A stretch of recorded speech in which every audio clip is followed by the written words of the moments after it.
Hello gainers, Ralphie here on location on a beautiful sunny day, and I am self-isolating as part of my fitter philosophy because I have no choice. It's for the common good and I'm happy to go along with it because, being of a stoic disposition, I'm prepared for such an eventuality and I'm not letting it get to me. And as part of my ongoing mini-series, A Stoic's View of 2020, I want to continue that little particular installment of videos with another episode. This is episode 3 of 5, and we're kind of halfway through the lockdown in the British Isles, and at the same time as the lockdown there's been this run of absolutely fantastic weather. And there is this sensibility that you can go for your exercise, you've got to maintain your social distancing, and when you're in the countryside and there's no one else around, it's certainly a lot easier. I certainly feel for those who are living in flats in cities where things can be a lot more difficult, particularly if they're older, particularly if they're poorer, particularly if they're isolated. And this is where a risk creeps in that needs a stoic perspective in order to be more empowered, self-empowered. And the stoic looks at the situation we find ourselves in, whether it be a pandemic, whether it be a health crisis, whether it be a family situation, or whether it be an accident. Take your pick, there's plenty to choose from.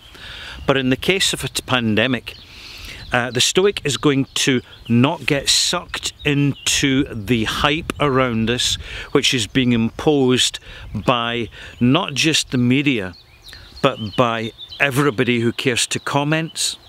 Everybody has an opinion, but we must always bear in mind that it's fine to have an opinion so long as you can rectify it with facts, as and when one has the opportunity to get some facts. Because we'll never get all the facts. Nobody has that. But in this stoic disposition, as part of a fitter philosophy for a fitter life, it's worth stepping back from the situation, overviewing it, and then isolating first the negatives and then isolating the positives. Let's start with the negatives. The negative, of course, is the shock of the new. There's never been a global pandemic exercise before. It's happened because modern contemporary technology allows it to happen, and it's probably a good thing for the specific reason it's a dress rehearsal for something in the future which may be a lot worse. But the negative side is that people are contained within their houses. They may be in the company of people they don't want to be in the company of. We're talking family here. So the stresses and anxieties and tensions and arguments, and there is more resorting to the vices, whether it be unhealthy eating or whether it be drinking too much, and that's certainly a big risk, particularly if you're in bad company. The negativity only gets amplified further by the overconsumption of alcohol or other drugs or smoking too much. You know the script. The other negative is that we don't know what to believe out there, whether it be the official terrestrial television networks, whether it be newspapers or magazines. We're getting opinions, not facts, and frequently the opinions are masqueraded as facts. It's all part of the human condition, and it generally is very negative. And it's interesting that, talking to a healthcare professional, an experienced senior nurse, she was telling me that she's more concerned about all the ill health in the future from anxiety and stress and the negativity that people are accepting into their lives unnecessarily, compared to the short-term downside and the impact of the actual COVID-19 virus itself, which may be several viruses closely related. We just don't know. Another negative aspect of it is the disruption of earnings. For people who have not been prepared, who have been living on the breadline, or should we say just basically from weeks to weeks and months to months wages, they do not have the financial reserves to then have their employment suspended, particularly those who are self-employed. And therefore then there becomes money worries, and money worries lead to stress.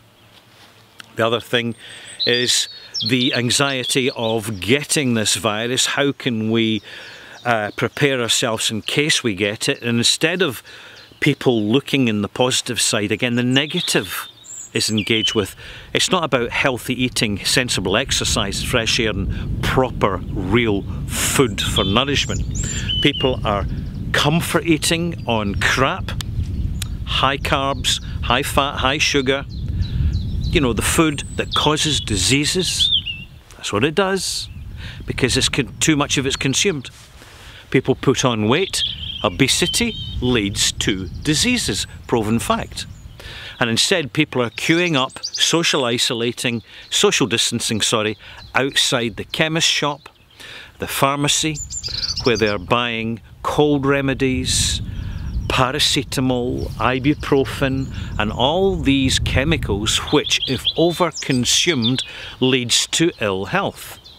So I'm going to suggest, having presented the negative view of the current pandemic, what about the positive? Any Stoic will keep the focus on the positive. Those who have been prepared for a downturn, in other words, have put cash aside, are the winners to a certain extent, because their decisions are ruled by sense and sensibility. They've got reserves. And those who haven't reserved have got to learn from this experience and the negative impact of that, how to be positively prepared for the future, to have reserves, to have cash, to have a wee stash of alcohol to tide you over, to have extra tins and groceries just in case. Another aspect of it is positive, is time.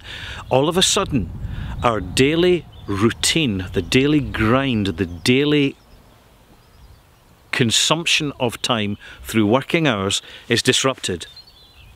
And yet we can't go flights, we can't go travelling, we can't spend money unless you're spending too much time on Amazon. Don't do it. And the people who have had this disruption, the positive aspect is sudden precious time. Time to spend time with the people we care about, as long as we're social distancing. Time to spend more time with ourselves, doing what we want to do. That's a very, very precious thing to have. And there's too many people sitting, waiting, squandering that time. To seize the opportunities that time presents is important, particularly in weather like this. Get out in the sunshine, fresh air, keeping it positive. Also, the other positive is that it gives us time to review what we're earning, how we're spending. And let me tell you right now, Stoics' view is too many people spend too much and too little. All these cancelled holidays, that's another plus point. Many people will probably get refunds and they won't get their 1 or 2 annual holidays. They won't be able to fly out to the sunshine. So what? Have a staycation instead of an awaycation, a vacation. A stay-at-home vacation, staycation, that's what it's called. Great idea. People never think about it.